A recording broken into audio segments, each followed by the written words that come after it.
దేవునితో అనుసంధానం చేయబడు చెల్లి, వందల మందికి, వేల మందికి దీవెనకరమైన పాత్ర అవుతావురా తల్లి అని చెబుతున్నాను నేను. కొంతమంది దాన్ని తీవ్రంగా తీసుకుంటారు, కొంతమంది దాన్ని పక్కన పెట్టేస్తారు.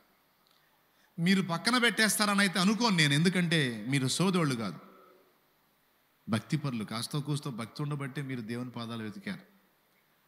దాంతోపాటు ఇంకొంచెం పేతురు, నీ ధోనిను కొంచెం లోతునకు నడిపించు అన్నాడు. భక్తిలో లోతుకు పోయినప్పుడు ఏం జరిగిద్ది అంటే, నంబర్ 1, లోకమును మనం చూసే దృక్పథం మారిపోయింది. Point number 1 రాసుకోయగా.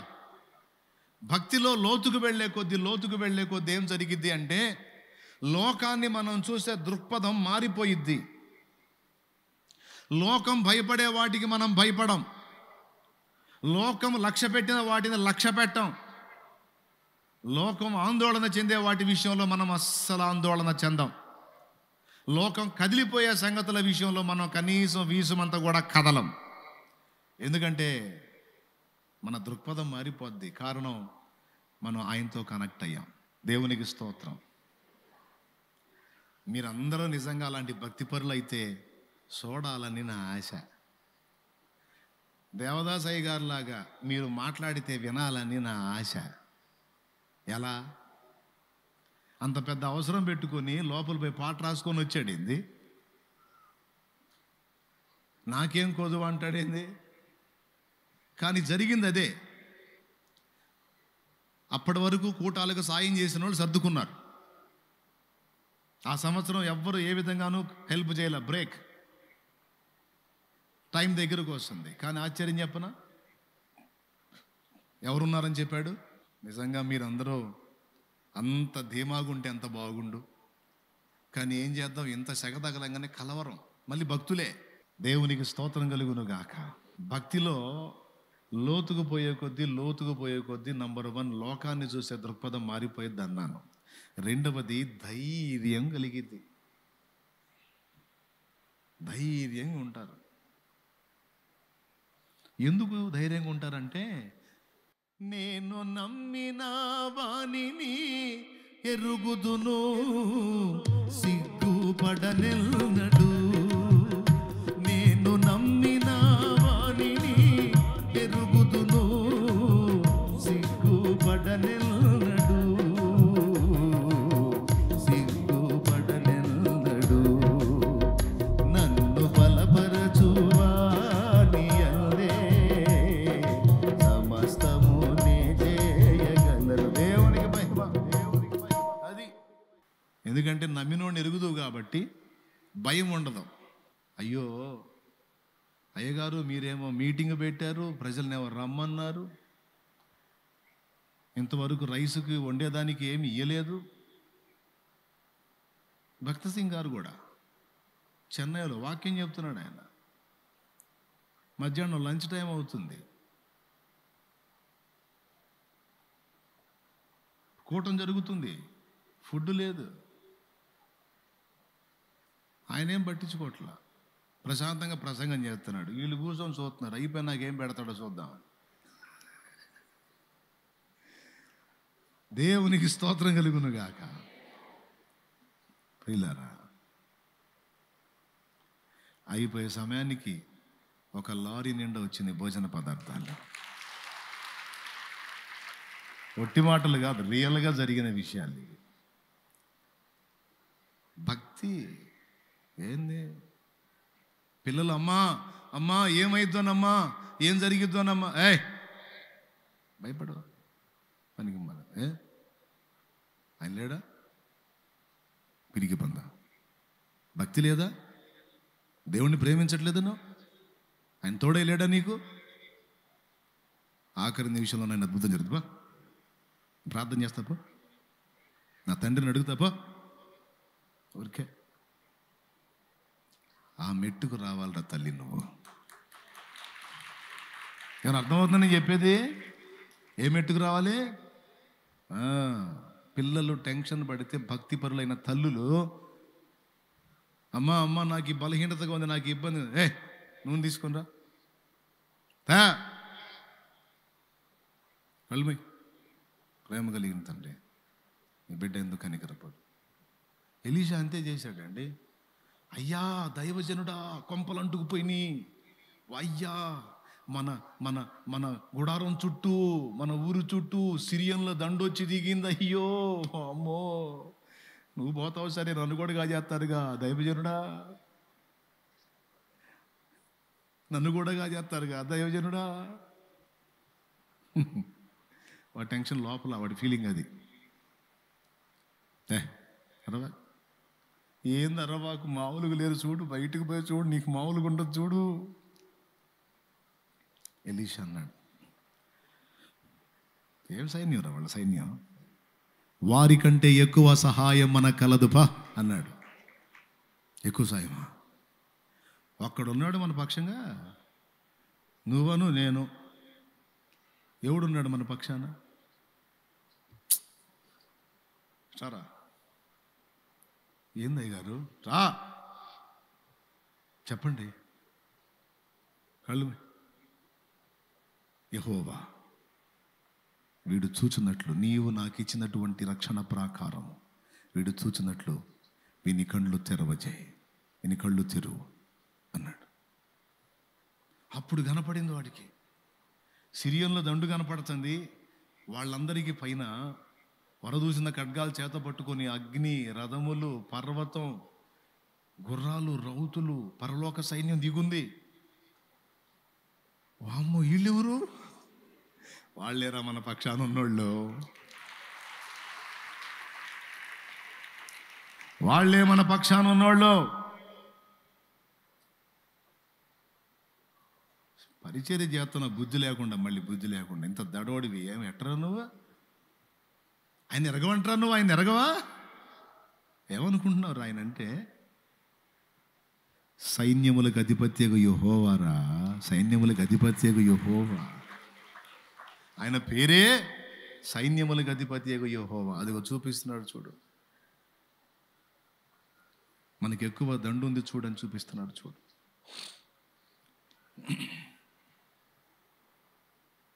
నీకేం అర్థమైంది? డెప్త్కు పోతే అది మ్యాటరు. దడగలుగుతుందంటే అంత పై పైన ఉన్నట్టే. నీ పిల్లలు భయపడుతూ పరిగెత్తుకుంటా వస్తే, తల్లి ఇదిగో నీ స్పందన అలా ఉండాలి, ఎందుకంటే నువ్వు ఆయన ఎరుగుదువు కాబట్టి. అమ్మా నాకు ఈ సమస్య అంటే, ఏయ్ భయపడవా మమ్మే, ఇంత ధైర్యం ఎక్కడిదే నీకు? అసలు ఏంటి అంత తేలిగ్గా మాట్లాడతావు ఏంటంటే, నా దేవుడే నా ధైర్యం రా, నా దేవుడే నా ధైర్యం. డాడీ ఇంత ధైర్యం ఏంటి డాడీ నీకు? అసలు ఏంది లెక్క చేయవేంది డాడీ? ఎందుకు లెక్క చేస్తారా? నా దేవుడు రా నా ధైర్యం, నా దేవుడు. ఆయన అసమాన సూర్యుడు రా, ఆయన బలమైన బాహువులు కలిగిన వాడు. ఆయన వాక్కు పలికితే చాలు మొత్తం తారుమారు అయిపోయిందా. ఇక్కడ కూర్చున్న ప్రతి పురుషుడు అట్టి వాడై ఉంటే ఎంత బాగుండు. తన కుటుంబాన్ని అలాగా, తన సహచరులను అలాగా ప్రోత్సహించేవాడైతే ఎంత బాగుండు, ఎంత బాగుండు. అంత భక్తిపరులైతే, భక్తిలో లోతుకు వెళ్ళే కొద్దీ ఓ చెప్పసఖ్యము కానీ ధైర్యం, భయము పరార్, ధైర్యం ఏర్పడిద్ది. మొదటిది. రెండవది, విశ్రాంతి దొరుకుతుంది. విశ్రాంతి అంటే ఏంటో తెలుసా? భయము లేని స్థితే విశ్రాంతి. అది ఏ స్థితి? భయము లేని స్థితే విశ్రాంతి. మూడవది, సిగ్గును లక్ష్య పెట్టడు. ఎందుకంటే ఆయన ఎరుగును కదా. ఇప్పుడు ఈరోజు నీకు కొన్ని అవమానాలు ఎదురైన తమ్ముడు, కొంతమంది నేను అవమానపరిచారు, లేదా చెల్లి కొంతమంది నేను అవమానపరిచారు. ఆ అవమానాలు కూడా లక్ష్య పెట్టావు, నవ్వుకుంటావు. ఎందుకు? ఇదే పాట, నేను నమ్మినా. రాదా మీకు? వచ్చే పాడు. మరి సిగ్గుపడతావే. నేను నమ్మిన వాణిని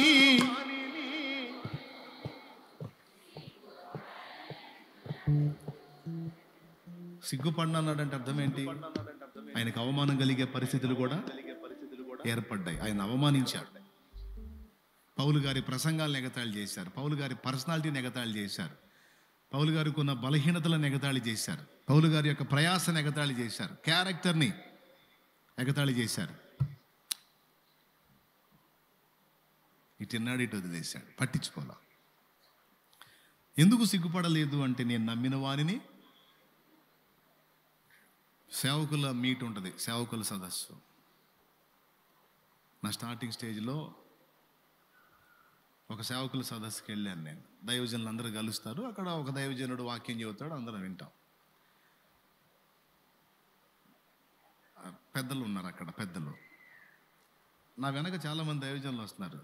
అన్న వందనాలంటే ఓ అన్న. అందరికేమో చేతులు ఇచ్చి వందనాలు చెప్పారు, నేను కనపడ అన్నా.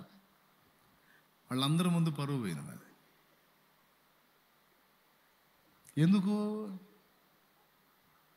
ఎందుకో నేనంటే ఇష్టం లేదు వాళ్ళకి.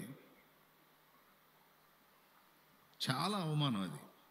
అందరికీ చేతులు ఇచ్చి వందనాలు చెప్పి స్వాగతించి, నేను వచ్చినప్పుడు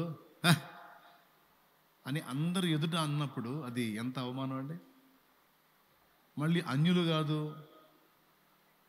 సేవకులే, మళ్ళీ క్రైస్తవులు, విశ్వాసులు కాదు, సేవకులే. అలా అన్నప్పుడు హృదయం చాలా నొచ్చుకుంది. మరి వెళ్ళందేమో, తప్పదు, వెళ్ళాలి, వెళ్తాను. కానీ దాన్ని సిగ్గుగా ఫీల్ అవ్వాల. చిరునవ్వు నవ్వుకుంటూ లోపలికి పోయా. స్తోత్రం. ఎందుకంటే నేను నమ్మిన వానిని ఎరుగుదును, సిగ్గుపడనెన్నడు, సిగ్గుపడనెన్నడు. ఈరోజు రకరకాల అవమానాలు. కొంతమందికి ఇంత అవమానం కలంగానే సస్తే పోయింది. ఇంకెందుకు, ఇంత జరిగిన తర్వాత ఇక నేను ఎందుకు బతకాలి, నేను బతకనో సోదరుళ్ళు. ఇంత అవమానం జరిగితే చాలు, నాకు ఇట్లా జరిగింది, ఇంకా నేను తాడు సేరేది ఏమా, అంత అవమానం జరిగిందా నీకు? దేవుడిని ఎరగనోడట అన్న అర్థం ఉంది వాడికి, దేవుడు తెలియదు కాబట్టి. నువ్వు దేవుడిని ఎరుగుండి ఎవడో నిన్ను అవమానపరిచాడని కూడు నీళ్లు మానేసి దిగులు పడి జుట్టు పీక్కుంటుంటావా? నమ్మినోడిని ఎరగవంటాయా? నీ భక్తి నీకు ధైర్యం పుట్టించదంటాయా? నవ్వుకుంటా లోపలికి పోయినా అవమానం. మరి అందరి ముందు గాలి తీశాడు పాపం నిలువున. అందరు నాకెళ్ళి చూసే అబ్బో అంటే మరి బాధ కదా. నవ్వుకుంటూ పోయా లోపలికి. అక్కడున్న సేవకులంతా కలిపి ఒక 120, 130 కూర్చున్న తర్వాత ఆయన అంటున్నాడు, ఏయ్ డోంట్ ఫీల్. నాకు తెలుసుగా ఆయన మహానుభావుడు, పిచ్చిమారాజు. లోపల హృదయంలో కొంచెం ఇబ్బంది పడుతున్నానని అర్థమైంది. ధైర్యం వెన్ను తట్టాడు. ఇక్కడ సదస్సుకు వచ్చావు ఇప్పుడు నువ్వు, అయితే నీకే నేను ఒక సేవకుల సదస్సుని ఓన్గా నీకు ఇస్తాను పో. అక్కడ ఉంది 120, 130 మంది. ఈరోజు డైలీ మంత్లీ జరుగుతున్న సదస్సుకు హాజరయ్యే వాళ్ళ సంఖ్య 200 పై చిలుకు. ఒరే నువ్వే ఒక సేవకుల సదస్సు అయిపోతావు పోరా. ఏంది నీకు ఇంకేం కావాలి? నాకేం కావాలి తండ్రి, నువ్వు ఉన్నావుగా. అయినా కాకపోయినా నాకేం చింత లేదు. 10 మంది ముందు నాకు అవమానం చెప్పావంటే నా తల ఎత్తబోతున్నావు, నాకు తెలుసు. నీకు స్తోత్రం. అట్ట కదయ్యా అనుకోవాల్సిందే. కూడు నీళ్ళు మానేసి దిగులు పడి కూర్చుంటా సిగ్గుందంటాయా నీకు అని నేను అడగాలి, కానీ అడగను. ఎందుకంటే ఆల్రెడీ సిగ్గు కలిగి ఉన్నావు నువ్వు. దేవునికి స్తోత్రం. అవమానపరిస్తే అవమానపరచని, నిందిస్తే నిందించని, ఎగతాళి చేస్తే ఎగతాళి చెయ్యని, విమర్శిస్తే విమర్శించని, అబద్ధ ప్రచారాలు చేస్తే చెయ్యని, ఏం పర్వాలా. అదిగో పైన ఉన్నాడు. ఎంత అవమానం చేస్తారు అంత ఘనత రాసుకో. అంతే, ఇక నువ్వు రాసుకోవటమే. ఇంత అవమానానికి నేను అప్పగించబడ్డాను, నలుగురిలో నవ్వుల పాలయ్యాను. అయితే నేను ఒక్కటి మాత్రం ఎరుగుదును, నా దేవుడు సజీవుడు. ఇంతవరకు నేను సరిగా కనెక్ట్ అవ్వాలి ఆయనకి. ఇదిగో ఇప్పుడు భక్తితో కనెక్ట్ అవుతున్నా, ఇక నా సంగతి నా తండ్రి చూసుకుంటాడు. అది రోషం కలిగిన మాట. ఇంతవరకు పై పైన ఉన్నా, ఇప్పుడు సరిగ్గా లింక్ అవుతా, తర్వాత సంగతి ఆయన చూసుకుంటాడు. దేవునికి ఎక్కువగా అనుబంధం ఏర్పరచుకునే కొద్దీ, దేవునితో సంబంధం లోతయ్యే కొద్దీ, భక్తి డెప్త్లోకి వెళ్ళే కొద్దీ నెంబర్ 1 ధైర్యం, నెంబర్ 2 విశ్రాంతి, నెంబర్ 3 సిగ్గును లక్ష్య పెట్టాడు. ఎలుగెత్తి యేసును గూర్చి చెప్పడానికి సిగ్గుపడడం. నేను క్రైస్తవుణ్ణి, నేను క్రీస్తు అనుచరుణ్ణి, నేను యేసుకు శిష్యుణ్ణని చెప్పుకోవడానికి సిగ్గుపడ్డావు. అంతేకాదు నలుగురు అవమానపరిస్తే అవమానాన్ని కూడా లక్ష్య పెట్టడు. వాళ్ళు జుట్టు పీక్కోవటమే. ఇంత దారుణంగా అవమానపరిస్తే నవ్వుతా తిరుగుతున్నాడు, ఈడే మడిసిరా అనుకోవాలా. ఎక్కాల మెంట్లో, మనకు కాదు. ఎందుకంటే మనకేం జరిగిద్దో తెలుసు కదా. అవమానాలన్నిటినీ కూడా ఆశీర్వాదాలుగా, ఆనందాలుగా మార్చే దేవుడు కదా మన దేవుడు. ఏమంటారండి? ఒంటి మీద బట్టలు తీసి గుంటలో పడేశారు, బయటికి తీసి కొద్ది వస్త్రాలు కప్పి మళ్ళీ అమ్మేశారు. ఎంత అవమానం! సంతలో పశువుని అమ్మినట్టు అమ్మారు. మరి మొత్తం వచ్చి ఏడబడ్డారు. మరేంది? పళ్ళా లేడు, పైన చూస్తా లేడు, పిరిగి పంద అనాలనిపించింది. అనలే, ఎందుకంటే మీరు ధైర్యవంతులు. దేవునికి స్తోత్రం. లేడా? ఉన్నాడుగా, చూశాడుగా. కానీ ఆయనకు తెలియకుండా ఎవడేం చేస్తాడు? ఆయన సెలవు లేక అవమానపరిచాడు, మనల్ని అవమానపరిచాడా? మొత్తానికి ఇది వచ్చిందంటే ఏదో మేలుకే, ఏదో మమ్మల్ని ఆశీర్వదించడానికే. ఇదే డైలాగ్ ఉండాలి నోట్లో, గుర్తుపెట్టుకో. ఈ కలత నాకు కలిగింది అంటే మొత్తానికి ఏదో కృప చూపబోతున్నాడు, ఏదో కార్యం చేయబోతున్నాడు, నా తలని ఎత్తబోతున్నాడు, నా తండ్రి నాకు సాయం చేయబోతున్నాడు. ఓదార్పు కోసం, ఆదరణ కోసం చెప్పట్లా.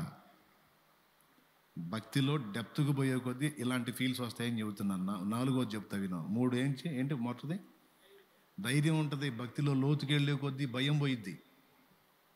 2వది భక్తిలో లోతుకి వెళ్ళే కొద్దీ విశ్రాంతి. శుభ్రంగా దేవుడు పెట్టిన ఆహారం తీసుకుంటాడు, హాయిగా నిద్రపోతాడు. ఇటు వండుకొని ఆలోచించడు, చేయాలా ఎట చేయాలా. ఒక్కొక్కళ్ళు ఓ అబ్బో ఏం ఆలోచిస్తారో, జుట్టు ఉడిందాక ఆలోచిస్తుంటారు. పెట్టి పక్కన ఏమయ్యా నిద్రపండి, నీకేం తెలుసు నువ్వు?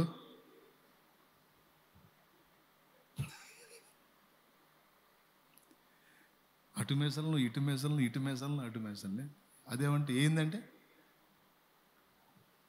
దేవుని మీద ఆనుకున్నాడు అంటాడట, దేవుని మీద ఆధారపడ్డాడు అంటాడా, దేవుని విశ్వసించేవాడు అంటాడా, దేవభక్తుడు అట్ట అవుతాడా? ఒకవేళ నిద్ర పట్టలేదు అనుకో, మోకాళ్ళు వేస్తాడు. నిద్ర పట్టట్లేదు తండ్రి, చూడయ్యా కాస్త విశ్రాంతినివ్వయా అంటాడు. చింతలన్నీ చింత చెట్టుకు తగిలించి హాయిగా నిద్రపోతాడు. నువ్వు హాయిగా పట్టడు అన్నం తిని దేవుని మీద భరోసా వేసి విశ్రాంతి పొందకపోతే నీ విశ్వాసం అంతంత మాత్రమేని అర్థం. బాయ్ వింటున్నావా?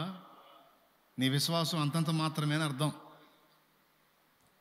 ఇదేందన్న విచిత్రంగా చెబుతున్నావు నువ్వు? ఏడన్నా ఉపవాసం అంటే ప్రార్థన చేయమంటావు, నువ్వు తిని నిద్రపోకపోతే నువ్వు అవిశ్వాసం అంటావు ఏందన్న అంటే, మరి అంతే. ఉపవాసం ఉండేటప్పుడు ఉండమ్మా, ప్రార్థన చేసేటప్పుడు చేయనానా. కానీ కలతలను బట్టి ఆలోచించి కృంగిపోయి తిండి తిప్పలు మానేసి ఇట్లాంటి పరిస్థితి ఉండదు విశ్వాసం గలవాడికి. భక్తి ధైర్యం పుట్టించింది. దేవుణ్ణి బట్టి ధైర్యం తెచ్చుకుంటాడు, అంత తింటాడు, హాయిగా నిద్రపోతాడు. విచిత్రం ఏంటంటే నీ చుట్టుపక్కల ఉన్న వాళ్ళకి మైండ్ పోతుంటుంది. ఇన్ని రకాల ఒత్తిళ్ళు పెట్టుకుని నీ మనిషి ఎట్ట నిద్రపోతున్నాడు నాకు అర్థం. మా అమ్మ మా నాన్న ఎప్పుడు అదే అనేది. మా నాన్న అన్యుడైనా ఏందో విచిత్రమైన మనిషి. శుభ్రంగా చేయగలిగినంత చేస్తాడు, అంత తింటాడు, క్షణాల్లో నిద్రపోతాడు. మా అమ్మ ఈ నిద్ర నిద్ర అంటది.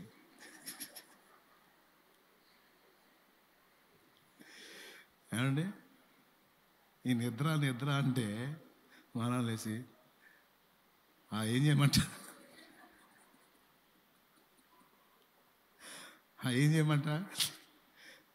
నువ్వు మెంట్లెక్కిందల్లా తిరుగుతున్నావు కదా, నేను కూడా అట్ట తిరగమంటాయింది. నారు పోసిన వాడు నీరు పోస్తాడంట. లోకాసుడు అన్యుడు, పిచ్చిదానిలా నువ్వు తిరుగుతున్నావు, నన్ను కూడా తిరగమంటావేంది నిద్రాహారాలు లేకుండా. చూడండి, అన్యుడే కానీ దేవుడు ఒకడు ఉన్నాడు, దేవుడే దారి చూపిస్తాడని హాయిగా నిద్రపోగలుగుతాడు. ఈరోజు జీవము గల దేవుణ్ణి నమ్మి నిజమైన దేవుణ్ణి తెలుసుకొని కూడా మళ్ళీ నిద్రలేని బతుకుతున్నావు అంటే అసలు నువ్వు విశ్వాసివేనా? చెప్పు నాకు. అసలు నువ్వు విశ్వాసివేనా? నువ్వు భక్తుడివేనా? భక్తురాలివేనా? ఏ కోశానన్నా భక్తి ఉందా? విశ్వాసం ఉందా? ఉంటే నీకు విశ్రాంతి ఏది మరి? నేను చెప్పిందని అర్థమైందా? నువ్వు విశ్రాంతి పొందట్లేదు, ప్రశాంతతలో లేవు, ఆందోళనలో ఉన్నావంటే నీలో విశ్వాసం లేనట్టే.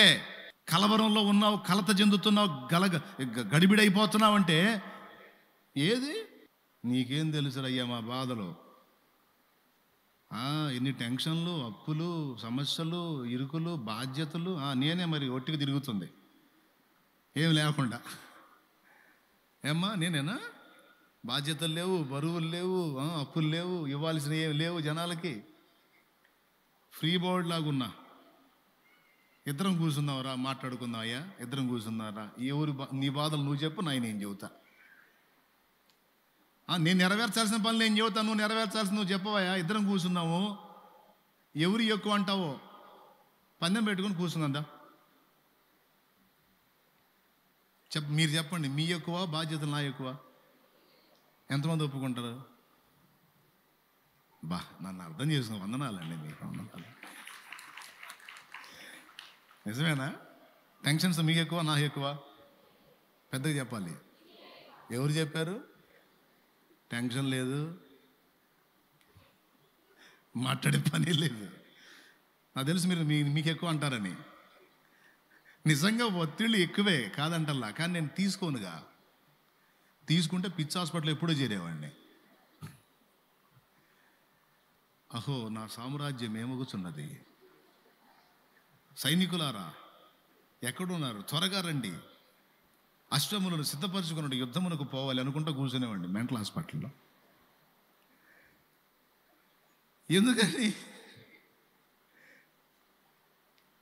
ఎందుకంటే నేను నమ్మిన వానిని ఎరుగుదును, సిగ్గుపడనెన్నడు,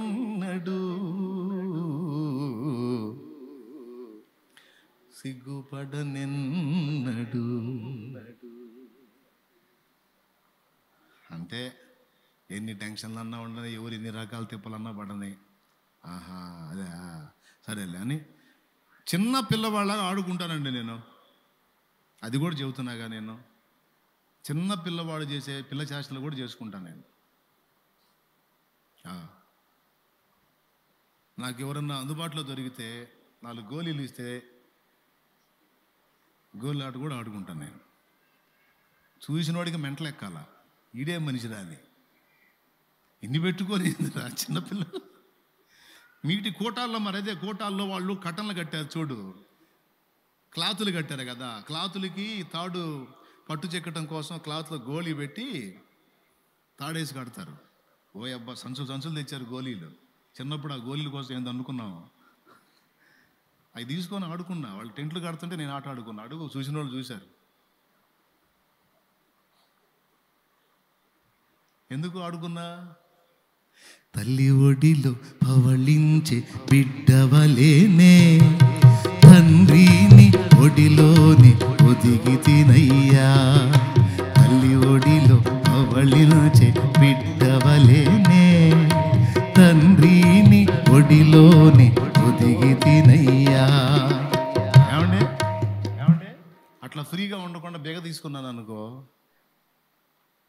అయ్యా జాగ్రత్తగా కట్టండి, పెద్ద కోటలు జాగ్రత్తగా కట్టండి, అయ్యా జాగ్రత్త చేయండి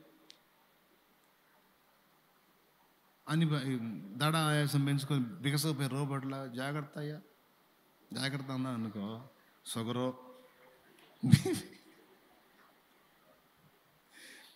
ఈ దడ ఆయాసం పెరిగితే ముందు వచ్చేది అయ్యే, ఇప్పుడు వద్దన్నా వస్తున్నాయి అయ్యే. అన్నీ పెంచుకొని ఇక బెడ్ మీద పేషెంట్లు ఉండి, అయ్యా టెంట్లు కట్టారా, స్టేజ్ వేసారా, జాగ్రత్తగా వేయండి అయ్యా అనాల్సి వచ్చేది. అయితే వేదన లేదు, శోధన లేదు, వేదన లేదు, శోధన లేదు, నీ హస్తం విడువనయ్యా, నే నీ హస్తం. భయమన్నది లేనే లేదు, భయమన్నది లేనే లేదు, ప్రేమతో నడిపితివి, నీ ప్రేమతో. అది తల్లి ఒడిలో పవళి నుంచి బిడ్డవలేనే,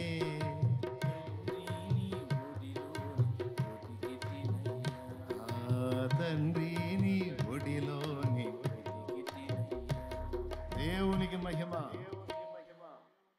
అది చాలేమన్నా నిజంగా ఇంతే చేస్తాడు. నిజంగా నేను చెప్పేది నేను బలిపెట్టిన అబద్ధాలు చెబుతానేంది, నిజం చెబుతున్నా. నేను ఆయన్ని ప్రేమిస్తున్నా, నాకు ఆయన అంటే ఇష్టం, నా ప్రపంచం ఆయనే, ఆయన కంటే నాకు ఎక్కువ ఏది లేదు, ఆయన కంటే ఎక్కువగా ఎవరి గురించి ఆలోచిస్తానో పట్టించుకోను. వాళ్ళు పెద్ద తోపులైనా సరే, చింత తోపులైనా, వేప తోపులైనా, ఏ తోపులైనా పోండ్రరే అనుకుంటా. నేను ఎవరిని లెక్క చేయను. ఎందుకు? సుప్రీం, ఆ సుప్రీం ఎవరో సైన్యములకు అధిపతి,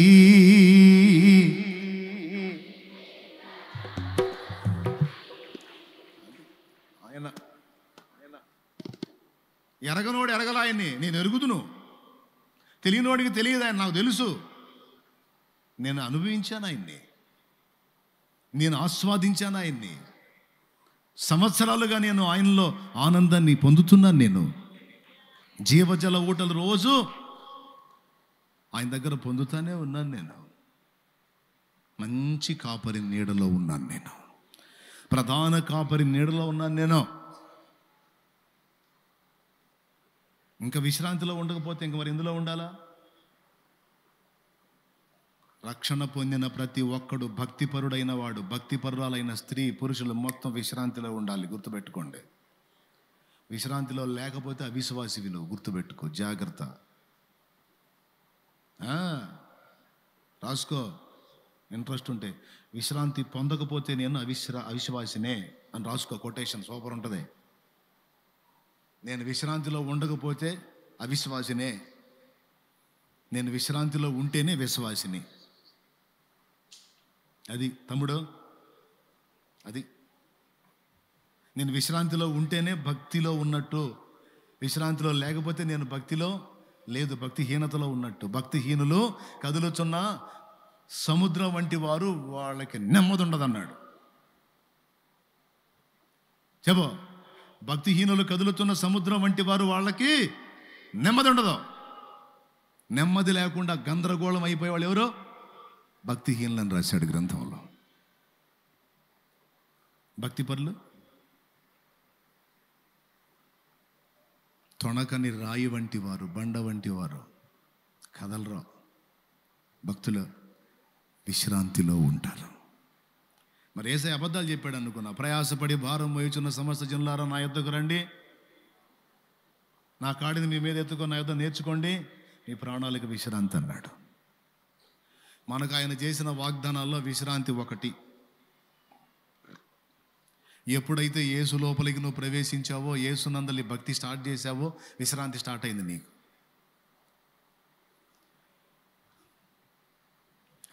అప్పులు ఎక్కువైనాయి, ఎక్కువైతే అవమానపరుస్తారా? తల ఒక తిట్టు తిడతారా? తిట్టనే తిట్టనే తిట్టనే. రేపు నువ్వు సాక్ష్యం చెప్పడానికి తిట్లు ఉండాలిగా. మరి ఏం చెబుతావు రేపు? సాక్ష్యం ఏం చెబుతావు శ్రమ లేకుండా? నేనే యేసుప్రభు నమ్ముకోకముందు ఏం లేవు, యేసుప్రభు నమ్ముకున్నా కూడా ఏం లేవు, బాగున్నా అని చెబుతావా? ఈరోజు నీ పరిస్థితులు అలా ఉన్నాయి. ఈరోజు ఈ చేదైన అనుభవాలు రేపు నీకు మధురమైన సాక్ష్యాలు కాబోతున్నాయి. ధైర్యాన్ని వదిలిపెట్టావు అంటే భక్తిలో దిగజారావు అని అర్థం. భక్తిలో కరెక్ట్గా ఉంటే ధైర్యం వెంట ఉంటుంది.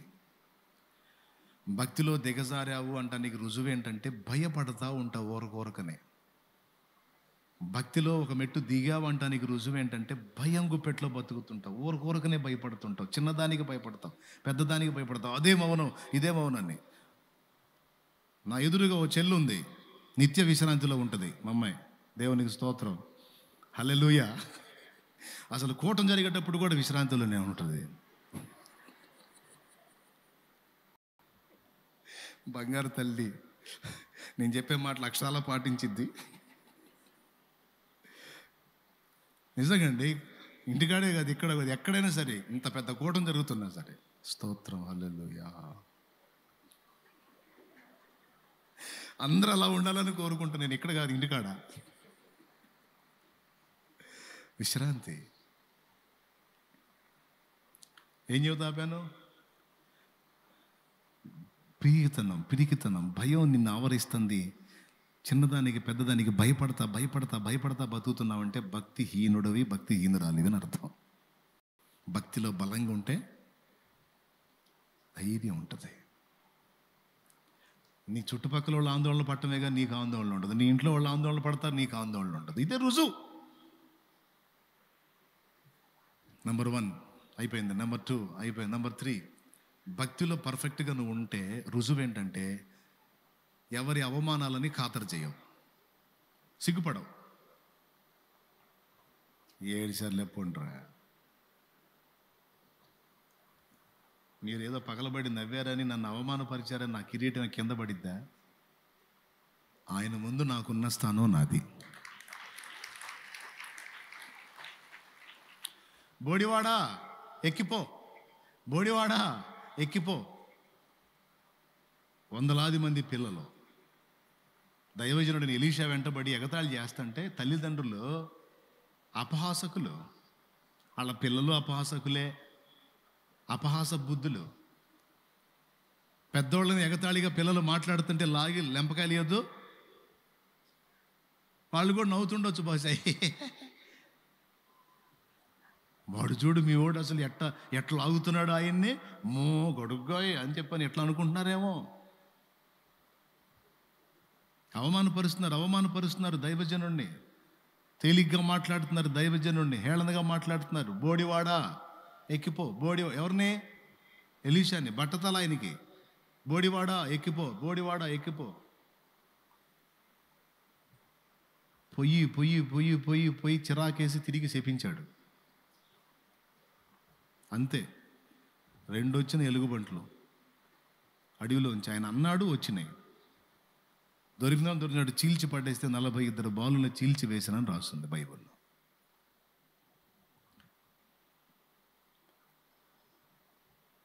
పిల్లలకి ఏం తెలుసు అండి? పిల్లల్ని అట్లా శపించాడు పాపం ఆయన అనవాకండి. పెద్దోళ్ళు ఏమి గడ్డి తింటున్నారా? చూసుకోవాలిగా. పిల్లల్ని వెచ్చలవిడిగా వదిలేస్తే వాళ్ళు ఏమవుతారో అర్థం కావాలిగా. చూడండి, క్రొత్త నిబంధనలోనన్న క్షమాపణ ఉంది, పాత నిబంధనలో డైరెక్ట్ అటాకే. పరిచి నేను హేళన చేసిన వాళ్ళందరూ తర్వాత ఏ గతి పడతారో నీకు తెలుసు. దేవుడితో నువ్వు అనుబంధంలో ఉంటే ఏ గతి పడతారు? నీ కాళ్ళ దగ్గర వచ్చి సాష్టాంగ పడతారు. Don't worry. కాబట్టి 3వది సిగ్గులో బ్రతకు.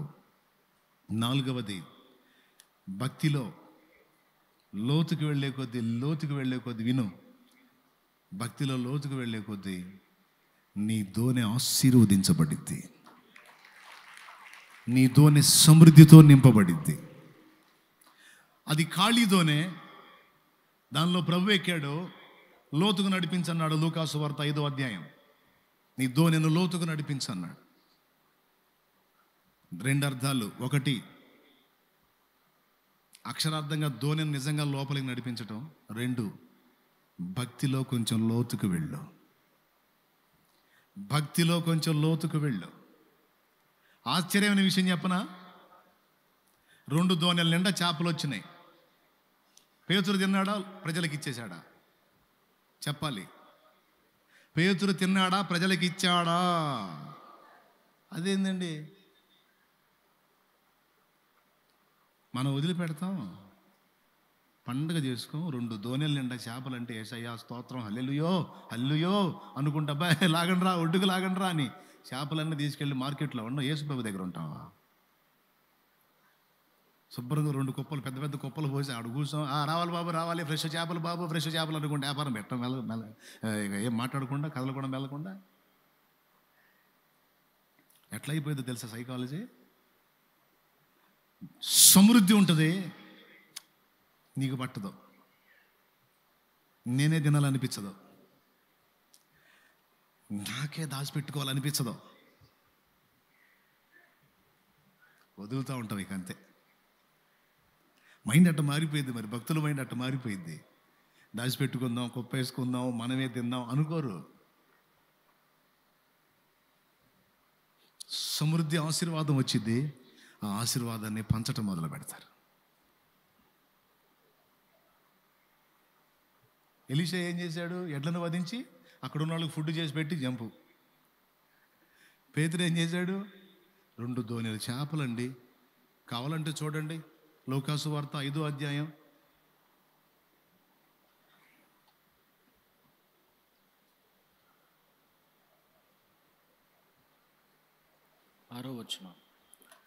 వారు అలాగు చేసి విస్తారమైన దరిద్రత దరిద్రత, లేమి లేమి లేమి లేమి లేమి అని అల్లాడుతున్నావు. ఎప్పుడన్నా దేవుడు నన్ను దీవించేది ఎప్పుడన్నా? ఆగు, నీ తపం తిరిగి ఆగు. అసలు నువ్వు అది పట్టించుకోవాగు. నువ్వు దేవునితో డెప్త్లోకి వెళ్ళు, యేసయ్య పిచ్చిలోకి వెళ్ళిపో. నువ్వు ఆయనతో బాగా పెనవేసుకో. తమ్ముడు వింటున్నావా? దేవునితో పెనవేసుకో. కూర్చున్నా, లేచినా, ఏం చేసినా, ఎటుపోయినా ఆయనే ఆయనే ఆయనే ఆయనే.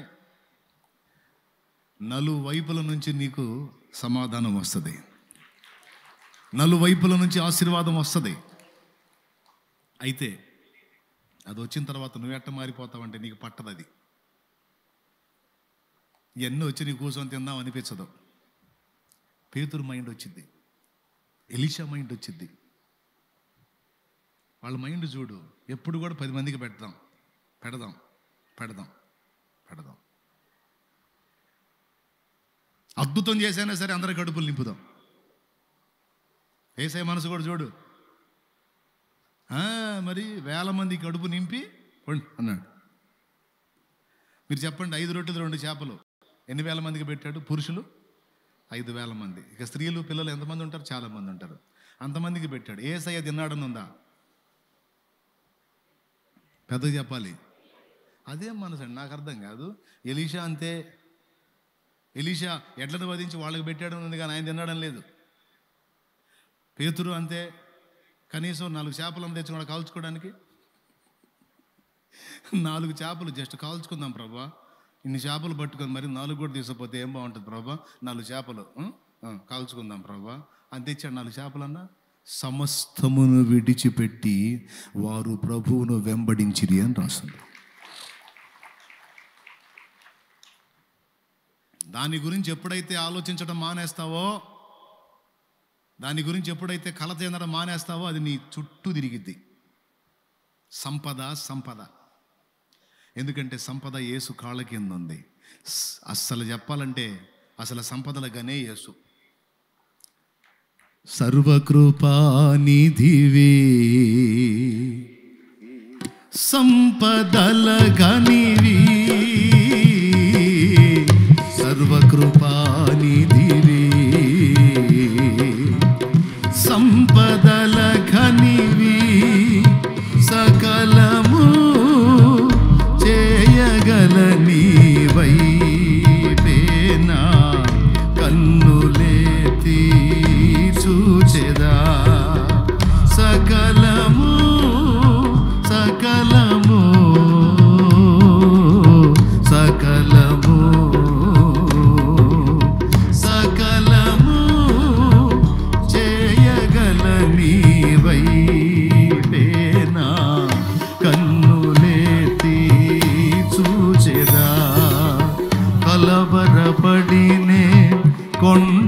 వైపు నా కన్నులేతుదునా. స్తోత్రం.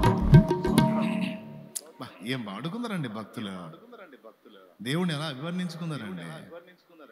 అట్లా బావాలండి లోతుకి. ఈ పాట పాడిన ఆయన లీకేజ్ గుడ్లు ఉంటాయే,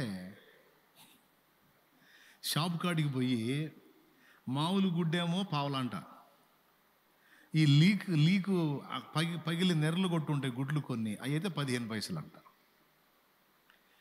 పావులాకి 2 ఇస్తారు, మామూలు గుడ్డ అయితేనే 1 పావులా. ఈయనకు పోయే షాప్ కాడికి పోతే ఈయన పోయేసరికి అట్టది ఉంటుంది కదా గుడ్లు పెట్టి, దాని నిండా ఈ లీకేజ్ గుడ్లు పెట్టి ఉంటాడంట ఆ షాప్ ఆయన. ఆ లీకేజ్ గుడ్లు తీసుకెళ్ళి వండుకొని తినాలి. ఓ రోజు ఆయన లేడు, ఆయన భార్య ఉందంట. ఏమంటే కోడిగుడ్లు కావాలంటే మంచి మంచి గుడ్లు ఏరుతుందంట. అవి కాదమ్మా సారు నాకు లీకేజ్ గుడ్లు ఇస్తాడు. లీకేజ్ గుడ్లు అంటే, ఆహా నువ్వేనా, మా కుక్క కడుపు కొడుతుంది అందంట. అంటే ఏంటి, నువ్వు తీసుకెళ్ళే గుడ్లు మా కుక్కకి వేస్తాము అని, మా కుక్క తినే గుడ్లు నువ్వు తింటున్నావు అని. స్తోత్రం. చూడు, అలాంటి లీకేజీ గుడ్ల కోసం వెళ్ళి అంత అవమానం పొందినోడు లక్షలాది మందికి అన్నం పెట్టి వెళ్ళాడు దేవుని దగ్గరికి, లక్షలాది మందికి పెట్టాడు. హల్లెలూయా, హల్లెలూయా. చూసారా, చేపించాడు దేవుడు. ఏమయ్యా నమ్మకం లేదా? ఎంతమంది కొంత చేతులు ఎత్తండి. ఈరోజు ఏం తింటున్నావో తెలుసు ఆయనకి, అసలు ఉందో లేదో కూడా తెలుసు ఆయనకి. పచ్చడి వేసుకొని తింటున్నావో, కారం వేసుకొని తింటున్నావో, అది కూడా లేక అల్లాడుతున్నావో, నువ్వు చినిగిపోయి ఎక్కడెక్కడ కట్టుకుంటున్నావు మొత్తం తెలుసు ఆయనకి. గుర్తుపెట్టుకో, ఒక రోజు వచ్చింది నా తండ్రి నీ నీ నీ జీవితంలో తీసుకొస్తాడు. ఆ రోజుని నీవు సమృద్ధితో నింపబడతావు, నీవు సమృద్ధితో నింపబడతావు. ఆ సమృద్ధితో నింపబడిన నాడు నీకేం తినబుద్ధి కాదు. నీకు ఎట్టబడితే అట్ట కట్టబుద్ధి కాదా. లేనప్పుడేమో ఇప్పుడు అన్నీ అవి కట్టాలా, ఇది తినాలి, ఇది అనిపించింది. రేపు నీకు దేవుడు ద్వారాలు తెరిచి నీకు సమృద్ధి ఇచ్చిన నాడు నీకేం తినబుద్ధి కాదు, ఏం కట్టబుద్ధి కాదు. ఎందుకు తెలుసా, ఇంకా ఆయన కార్యాలు చూసి ఏడ్చుకొని సరిపోయింది. ఇంకేం తింటావు, ఇంకేం కడతావు. ఆయన కార్యాలు చూసి, దేవా ఏంటి దేవా ఇది, కనికరించావా, నీకు స్తోత్రం అనుకుంటూ ఆయన్ని సన్నుతించుకుంటూ ఆయన మయంపరుచుకుంటూ ఆయనలో ఆనందించడమే సరిపోయింది నీకు. ఇక తిండిలో ఆనందం పట్టదు. ఏమో నాకేం తెలుసు, ఎలీషా అంతే చేశాడు, ఏసాయ అంతే చేశాడు, పేతురు అంతే చేశాడు. ఆ ఒక్క మొక్క చదివితే ప్రార్థన చేద్దాం అనుకుంటున్నా, మీరేం చదవకపోతుంటారు. మరి పేతురు వారాలాగు చేసి విస్తారమైన చేపలు పట్టిరి. ఎప్పుడు లోతునకు నడిపించి వారాలాగు చేసి విస్తారమైన చేపలు పట్టిరి. అబ్బా, విస్తారమైన చేపలు. అందుచేత వారి వలలు పిగిలిపోవచ్చుండగా వారు వేరొక దోణులను తమ పాలివారు వచ్చి తమకు సహాయము చేయవలని వారికి సంజ్ఞలు చేసిరి. వారు వచ్చి 2 దోణులు మునుగునట్లు నింపిరి. అబ్బా, ఫుల్ 2 దోణెలు మునిగిపోయినాయి, నింపేశారు. సీమోను పేతురు అది చూచి, ప్రభువా, యేసు మోకాలు ఎదుట సాగిలపడి, ప్రభువా నన్ను విడిచిపో, నేను పాపాత్మునని చెప్పాను. ఏలయనగా వారు పట్టిన చేపల రాశికి అతడును అతనితో కూడా నున్న వారందరూ విస్మయం పొందిరి. అబ్బా, దేవునికి స్తోత్రం. చదువు. అలాగున సీమోనుతో కూడా పాలువారినైన జెబెదయి కుమారులకు యాకోబును యోహాను విస్మయం పొందిరి. అందుకు యేసు భయపడకము, ఇప్పటి నుండి నీవు మనుషులను పట్టు వాడబై ఉందుమని సీమోనుతో చెప్పాను. వారు దోణులకు దరికి చేర్చి సమస్తమును విడిచిపెట్టి ఆయనను వెంబడించిరి. అదిగో దరికి చేర్చా, లేకపోతే సముద్రంలో వదిలేసా అంటే అర్థం ఏంటో తెలుసా, పట్టిన చేపలన్నిటిని ఒడ్డుకు లాగి ప్రజల ముందు వేసేసారు. తినండి అని. దరికి చేర్చి అని ఉంది అంటే దాని అర్థం, దరికి ఎందుకు చేర్చాలి, ఎటు కూడా వదిలేస్తున్నారుగా, ఆ నీళ్ళలో వదిలేస్తే పోయిద్దిగా అంటే అది జరిగిద్ది. గుర్తుపెట్టుకో, సమృద్ధి సంపాదించి సమృద్ధి చేపలు పట్టి వాళ్ళు తినలా. మొత్తం దరిగిలాగి తినండి అని ప్రజలకి ఇచ్చి వెళ్ళిపోయారు. 4 చేపలు కూడా తీసుకెళ్ళాల. ఫ్రై చేసుకుందాం ప్రభువా, బాగుంటాయి తండ్రి అని. ఫ్రై లేదు, కాల్చుడు లేదు, అడబడేశారు. గుర్తుపెట్టుకున్న ఆ తండ్రి సమృద్ధిని ఇస్తాడు, ఇచ్చువాడు ఆయన, సమృద్ధిని ఇస్తాడు. ఆ ఇచ్చిన నాడు నీకు తినబుద్ధి కాదు. అంటే తినబుద్ధి కాదంటే దాని రోగం వచ్చిద్దేమో అనుకోవాకు. కొంతమందికి అదొక డౌట్, తినబుద్ధి కాదంటే అన్నా మనకి దేవుడు ఇచ్చినప్పుడు మేము పేషెంట్లు అవుతాం. పేషెంట్ ఏం కాదు, దేవుడు నీకు ఇస్తాడు, నువ్వు తినే పొజిషన్ ఉంటుంది, అయినా నీకు అది పట్టదు. ఎందుకో తెలుసా? చూసినప్పుడు ఏడుసుకొని సరిపోద్ది నువ్వు. ఎందుకంటే నేను అనుభవించాను కాబట్టి చెబుతున్నాను. నేను తింటావు, కాస్తో కోస్తో తింటావు, కానీ ఎక్కువగా అది ప్రజల పాలయ్యేటట్టు దేవుడు చేస్తాడు, నీకు ఇస్తాడు. ఇచ్చి నీ చేతులతో అనేకులకు. ఇప్పుడు జనం తీసుకెళ్లే వాళ్ళు ఎవరు లాగారని చెబుతారండి? ఆ ధోని ఎవరిదే? చేపలు ఎవరి? పెద్దగా చెప్పండి, దండం పెడతాను, అయిపోయిందండి, ఆకలి అవుతుంది మళ్ళీ. పేతురు ధోనే, పేతురు చేపలు ఎవరు పాలైనే? ఇదేందిరా, దాచిపెట్టుకుంటారు, వ్యాపారం చేస్తారు, అమ్ముకుంటారు, ఇదేంది ప్రజలకు వదిలేసి వెళ్ళిపోయాడు? అంతేరా, యేసు ప్రభుతో తిరుగుతూ మొదలుపెట్టాడు. ఇప్పుడు దాచుకోవటం మానేశాడు, ఇవ్వటం మొదలు పెట్టాడు. జనాలకి ఇస్తే మనకేందిరా? భక్తులకు ఆ ఫీలింగ్ ఉండదండి. వీళ్ళకి ఇస్తే వాళ్ళకి ఇస్తే నాకేందన్న ఫీలింగ్ ఉండదు. స్తోత్రం. ఎందుకంటే నా దేవుడు ఉన్నాడుగా. ఇప్పటిదాకా లేనోడికి ఇచ్చింది ఆయన, అయిపోతే ఇచ్చేది చెప్పండి గట్టిగా. ఇస్తారా, దాచిపెట్టుకుంటారా? భక్తిలో నువ్వు పరాకాష్ఠగా చేరావు, లోతుకి వెళ్తున్నావంటే ఇక నాది అని ఏది ఉంచుకో, తీసుకెళ్ళి తీసుకో అనేస్తావు. ఆ మనసు వచ్చింది. లోతులోకి వెళ్ళే కొద్దీ అమ్మో ఇది పోతే నాకెట్ట, అది పోతే నాకెట్ట అనిపించదు. బా తీసుకపో, ఆయన ఉన్నాడు నాకు. ఎట్లాంటి 14, 24, ఎట్లాంటి 64, 104, 144 ఇస్తాడు. ఆయన ఉన్నాడు. ఎంతమందికి అర్థమైంది? ఏమర్థమైంది? కూటమి అయిపోయిందనే. భక్తిలో డెప్త్కు పోయే కొద్దీ ఈ లక్షణాలు కనపడతాయి. ఇవ్వలేకపోయావంటే కూడా విశ్వాసివి కాదు. విశ్వాసం కలిగిన వ్యక్తి అయితే ఇవ్వటం నేర్చుకుంటావు, ఇస్తావు అంతే. అమ్మో ఇది పోతే నాకెట్ట అంటే అవిశ్వాసివి నువ్వు. అది కూడా రాసుకోవాల్సిన మాటే, మరి మీ ఇష్టం. ఆంతును వదిలేసి వెళ్ళిపోయాడండి పేతురు. మనమైతేనా 100 స్తోత్రాలు చెప్పి యేసు ప్రభుకి మొత్తం ధోని లాక్కొని చేపలన్నీ గంపలకెత్తుకొని, రావాలి బాబు రావాలి, ఇప్పుడే పట్టిన చేపలు బాబు, అన్నీ బతికే ఉండే రావాలి అని కూర్చునేవాళ్ళమేమో. విశ్వాసము గల హృదయం ఏం చేసిందో తెలుసా? అవన్నీ ప్రజలకు ఇచ్చేసింది. పండి తినండి. ఏమయ్యా అన్నీ వాళ్ళకి ఇచ్చేసా, మరి నీకు? నాకు ఆయన ఉన్నాడుగా. ఎవరు?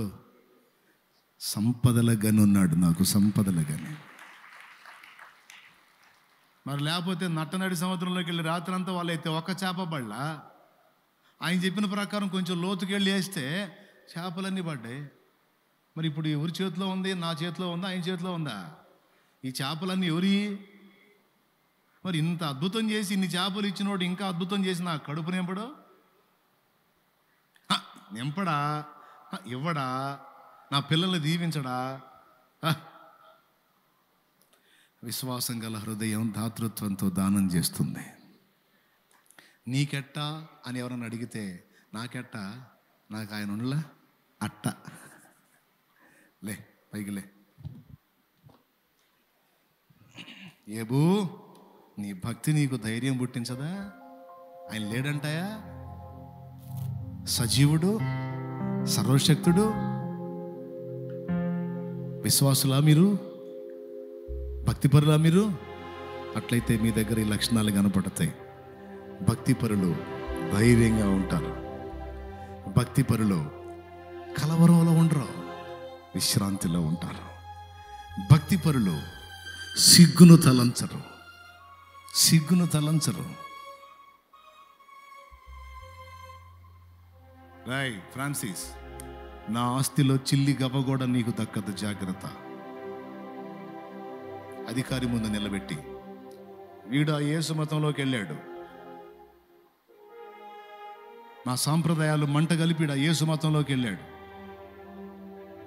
నా ఆస్తిలో చిల్లి గవ్వ కూడా వాడికి దక్కకూడదు. అధికారి గారు, ఏం ఫ్రాన్సిస్ వింటున్నావా? నీ తండ్రి ఆస్తిలో నీకు ఏ భాగం దక్కదని చెప్తున్నాడు. పర్వాలేదయ్యా, నాకు యేసు చాలు, నాకు యేసు చాలు అని వెళ్తున్నాడు.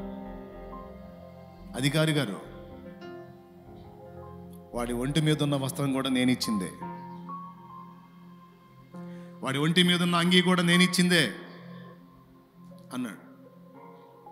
ఆ అంగీని కూడా తీసి అధికారి ముందేసి, ఇది కూడా నాకు అక్కర్లేదు, నాకు యేసు చాలు.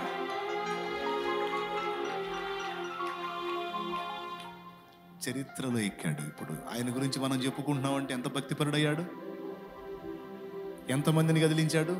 అసిసి వాసియాగు ఫ్రాన్సిస్ లైఫ్ స్టోరీ ఉంటుంది. అసిసి వాసియాగు ఫ్రాన్సిస్ అనే పేరు మీరు అడగండి, స్టాల్లో మీకు బుక్ దొరికింది, తీసుకెళ్ళి చదువుకోండి ఎలాంటి కార్యాలు చేశాడు.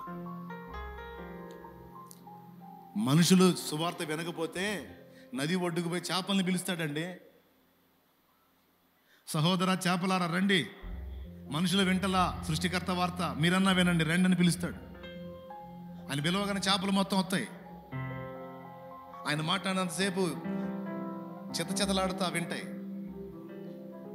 అది ముగించి ఇక సెలవు అన్నప్పుడు మొత్తం వెళ్ళిపోతాయి.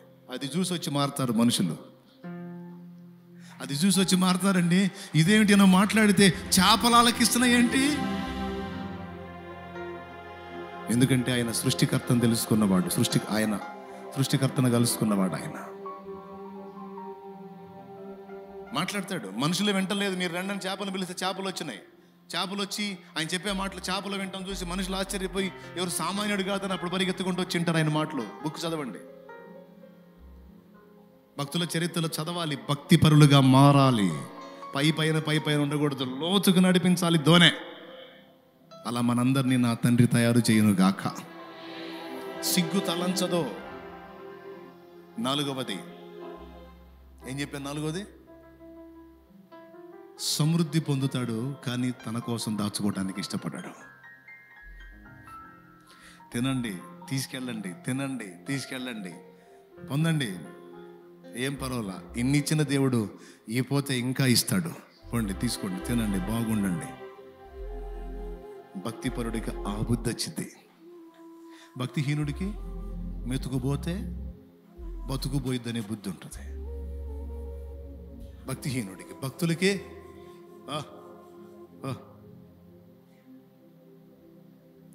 మీరు లోతైన భక్తిని సాధన చేసి కుటుంబంలో వ్యక్తులు భయపడుతున్నారు అనుకో, ఏం చెప్పాలి? ఎందుకు భయపడుతున్నావు? ఇన్నాళ్ళు అంటే ఆయన సరిగ్గా తెలుసుకోలేదు, ఇప్పుడు తెలుసుకున్నాక ఆయన ఉన్నాడుగా. ఓ తల్లి, నీ పిల్లలకు నిన్ను బట్టి ధైర్యం, దేవుణ్ణి బట్టి ధైర్యం. ఓ తండ్రి, నీ కుటుంబానికి, ఓ తమ్ముడు, నీ ఫ్యామిలీకి నువ్వే దేవుణ్ణి గురించి చెప్పి ధైర్యం ఇవ్వాలి.